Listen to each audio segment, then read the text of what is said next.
Welcome to Chillin' 101. We hope this video helps.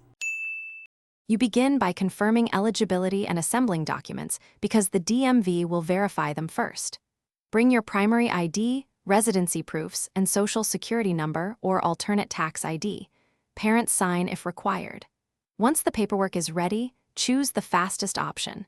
Schedule an appointment or arrive early for walk-in availability. Make sure to pay attention to fees and acceptable payment methods. Doing this prevents delays and lets you move straight to the application and testing steps.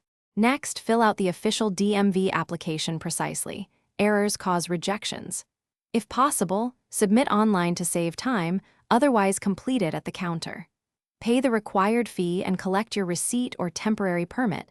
This proves eligibility to take the knowledge test. While waiting, study the driver handbook and use official practice tests to target weak spots. When staff explains the test format, listen closely.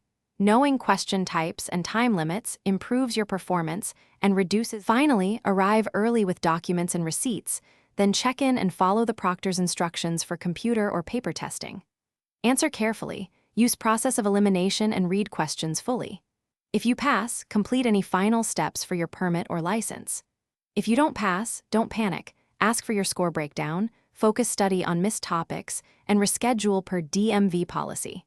If paperwork or a test machine causes problems, report them immediately and request guidance or a retest.